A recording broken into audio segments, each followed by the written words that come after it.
ಅವರೆಲ್ಲ ಸ್ವತಂತ್ರರಿದ್ದಾರೆ, ಏನ್ ಬೇಕಾದ್ರೂ ಮಾಡ್ಬೋದು, ಅನರ್ಹ ಮಾಡ್ಬೋದು, ಪಾರ್ಟಿನ ಸೆಕ್ರೆಟರಿ ಆಗ್ಬೋದು, ಅವ್ರ ತಾಕತ್ ಏನಿದೆ ಅದನ್ನೆಲ್ಲ ಮಾಡಿಸ್ಬೋದು.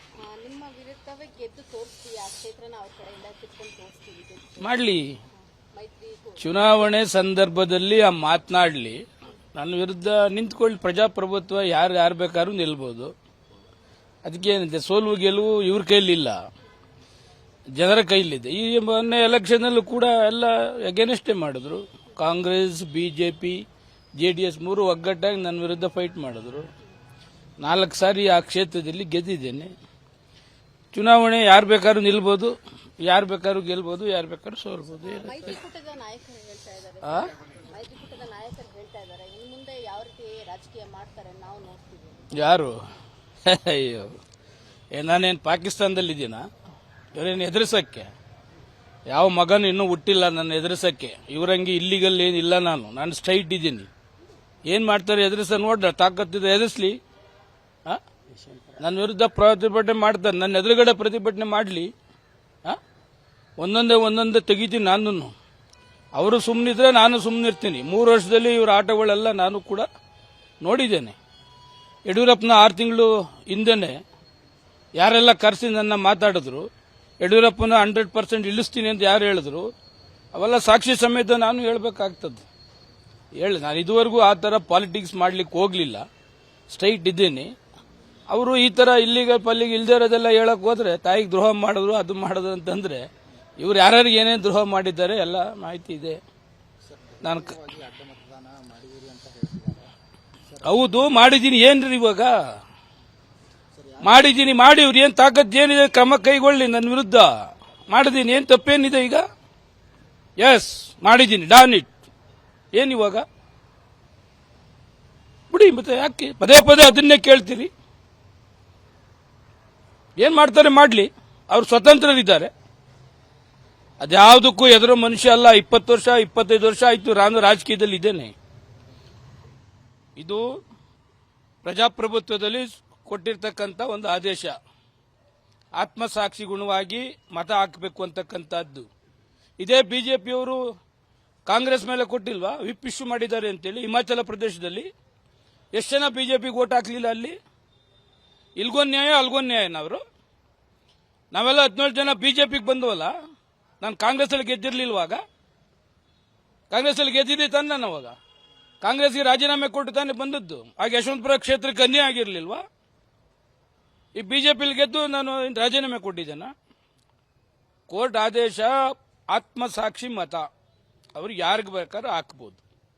ನಿಯಮ ಏನು, ಯಾರು ಅಲ್ಲಿರ್ತಾರೆ ಅವರಿಗೆ ತೋರಿಸಬೇಕು ಅಂತಕ್ಕಂಥದ್ದು ಇದೆ. ಅವ್ರು ಪ್ರೂವ್ ಮಾಡಲಿ. ಸ್ವತಂತ್ರರಿದ್ದಾರೆ ಮೈತ್ರಿ ಸರ್ಕಾರದವರು. 47 ಜನ ಬಿಜೆಪಿ ಅಭ್ಯರ್ಥಿಗೆ ಬಂದಿದೆ. ನಾನು ಹೆಬ್ಬಾರ್ ಹಾಕಿದ್ರು ಅಂತ ಇಟ್ಕೊಳ್ಳಿ, 49.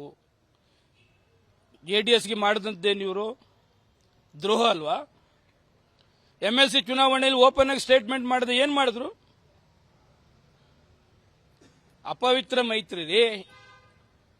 ಅವೇನು ಮೋದಿ ತಕ್ಕ ಹೋಗಿ ಕೈಯೋ ಕಾಲ ಕಟ್ಕೊಂಡು ಇಲ್ಲೇನು MP ಎಲೆಕ್ಷನ್ಗೆ ಚುನಾವಣೆಗೆ ಇರೋದು, ಈ ರಾಜ್ಯಸಭಾ ಚುನಾವಣೆಗೆ ಅಲ್ಲ. ಅವರು JDSನವ್ರಿಗೆ ಅರ್ಥವಾಗಬೇಕು. ಕುಮಾರಸ್ವಾಮಿಗೆ ನನ್ನ ವಿರುದ್ಧ ಮಾತನಾಡ್ತಕ್ಕಂಥದ್ದಲ್ಲ.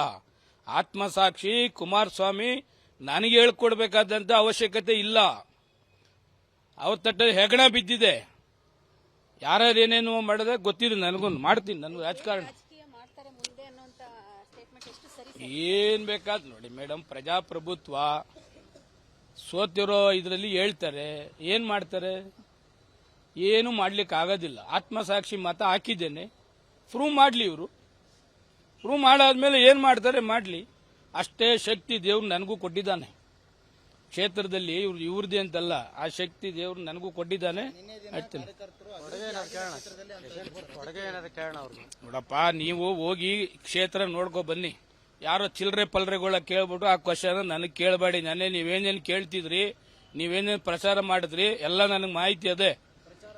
ನೀವು ಕೇಳ್ತಾ ಇದ್ರು ನನಗೆ ಮಾಹಿತಿ ಇದೆ. ಯಾರೆಲ್ಲ ಪಕ್ಕದಲ್ಲಿ ಕಿವಿಲಿ ಹೇಳ್ತಾ ಇದ್ರು ಅನ್ನೋದು ನನ್ನ ಹತ್ರ ಇದೆ. ಆ ಚಿಲ್ಲರೆ ಪಲ್ರೆಗಳೆಲ್ಲನೂ ಮಾತುಕಟ್ಟು ನೀವು ಹೋಗಿ ಯಶವಂತಪುರ ಕ್ಷೇತ್ರ ಹಾಕೊಂಡು ಬನ್ನಿ. ಎಷ್ಟು ಕುಡಿಯೋ ನೀರಿಗೆ ಸರ್ಕಾರ ಎಷ್ಟು ಕೊಟ್ಟಿದ್ದಾರೆ? ಇವ್ರದೇ ಪಾರ್ಟಿ MP ಇದ್ದಾರೆ. MP ಕುಡಿಯೋ ನೀರಿಗೆ ಎಷ್ಟು ಕೊಟ್ಟಿದ್ದಾರೆ? ಎಷ್ಟು ಕೊಟ್ಟಿದ್ದಾರೆ ನೀವು ವೆರಿಫೈ ಮಾಡಿ ಹಕ್ಕು ಮಾತಿಗೆ ಹಾಕಿ, ಕ್ಷೇತ್ರದಲ್ಲಿ ಗೊತ್ತಾಗ್ತದೆ ಏನು ಅಂತೇಳಿ. ಒಂದು ಘಟನೆ ನಡೆದಿದೆ ವಿಧಾನಸೌಧದಲ್ಲಿ ಪಾಕಿಸ್ತಾನದಿಂದ ಬಂದಂತ ಕೂಗು. ಮೇಡಮ್ 100% ತಪ್ಪು. ಯಾರೇ ಕೂಗಿದ್ರು ಕೂಡ ಅದು 100ಕ್ಕೆ 100 ತಪ್ಪು. ಪೊಲೀಸ್ನವರು ಗೃಹ ಮಂತ್ರಿಗಳಿಗೂ ಕೂಡ ನಾನು ಮಾತಾಡಿದ್ದೇನೆ, ಯಾರೇ ಆಗಲಿ ಅವರನ್ನ ಅರೆಸ್ಟ್ ಮಾಡಬೇಕು ಅಂತಕ್ಕಂಥದ್ದೇ, ಅದರಲ್ಲಿ ಎರಡನೇ ಮಾತಿಲ್ಲ. ಇದನ್ನ ಬಿಜೆಪಿ ಗಾಢವಾಗಿ ಇಟ್ಕೊಂಡಿದೆ. ಇವಾಗ ಬಿಜೆಪಿಯವರು ಒಂದಂಶದ ಕಾರ್ಯಕ್ರಮ, ಅದು ಹೊರತುಪಡಿಸಿದ್ರೆ ಬೇರೆ ಕರ್ನಾಟಕದಲ್ಲಿ ಡೆವಲಪ್ಮೆಂಟ್ದಲ್ಲಿ ಮತ್ತೊಂದಲ್ಲಿ ಯಾವುದು ಕೂಡ ಇಲ್ಲ. ಈ ಬೆಳಗಾಂ ಅಧಿವೇಶನ ಮಾಡ್ತಕ್ಕಂಥ ಉದ್ದೇಶ ಏನು? ಆ ಭಾಗದ ಜನರ ಸಮಸ್ಯೆಗಳನ್ನು ಮಾಡಬೇಕು ಅಂತೇಳಿ. ಆ ಜಮೀರ್ ಏನು ಅಂತ ಹೇಳ್ಬಿಟ್ಟು ಬೆಳಗ್ಗೆ 10:30 7:30 ಗಂಟೆ ಪ್ರತಿಭಟನೆ ಮಾಡ್ತಕ್ಕಂಥದ್ದು ಬೆಳಗಾಮಲ್ಲಿ. ಇಲ್ಲೂ ತಾನು ಏನ್ ಮಾಡ್ತಾರೆ, ಸಣ್ಣ ಪುಟ್ಟಕ್ಕೆಲ್ಲ ಪ್ರತಿಭಟನೆ ಮಾಡ್ತಕ್ಕಂಥದ್ದು, ಅಸೆಂಬ್ಲಿ ಕೂಗ್ತಕ್ಕಂಥದ್ದು, ಕರ್ನಾಟಕದ ಜನತೆಯ ಸಮಸ್ಯೆಗಳನ್ನ ಹೇಳ್ತಕ್ಕಂಥದ್ದಕ್ಕೆ ಮಾಡ್ತಕ್ಕಂಥದ್ದು. ಬರೀ ಪ್ರತಿಭಟನೆ ಅಂತಕ್ಕಂಥಲ್ಲ, ಪ್ರತಿಭಟನೆ ಹೊರಗಡೆ ಮಾಡ್ತಕ್ಕಂಥದ್ದಕ್ಕೆ ಅವಕಾಶ ಇದೆ. ಅಸೆಂಬ್ಲಿ ಒಳಗಡೆ ನೂರಾರು ಪ್ರಾಬ್ಲಮ್ಸ್ನ ಸರ್ಕಾರದ ಚುರುಕು ಮುಡಿಸ್ತಕ್ಕಂಥ ಕೆಲಸವನ್ನ ಅಸೆಂಬ್ಲಿ ಮಾಡ್ತಕ್ಕಂಥದ್ದಿದೆ. ಪ್ರತಿಭಟನೆ ಅಸೆಂಬ್ಲಿಲಲ್ಲ, ಹೊರಗಡೆ ಮಾಡ್ತಕ್ಕಂಥದ್ದು ಕೂಡ ಇದೆ. ಅನುಕ್ಷಣದ ಸುದ್ದಿಗಳಿಗಾಗಿ ವಿಸ್ತಾರ ನ್ಯೂಸ್ ಯೂಟ್ಯೂಬ್ ಚಾನೆಲ್ ಸಬ್ಸ್ಕ್ರೈಬ್ ಮಾಡಿ. ಹೊಸ ಸುದ್ದಿಗಳ ನೋಟಿಫಿಕೇಶನ್ಗಾಗಿ ಬೆಲ್ ಐಕಾನ್ ಕ್ಲಿಕ್ ಮಾಡಿ.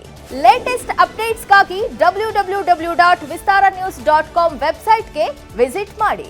ಅಂಗೈಯಲ್ಲೇ ಜಗತ್ತಿನ ಸುದ್ದಿ ತಿಳಿಯಲು ವಿಸ್ತಾರ ನ್ಯೂಸ್ ಕನ್ನಡ ಆಪ್ ಡೌನ್ಲೋಡ್ ಮಾಡಿ.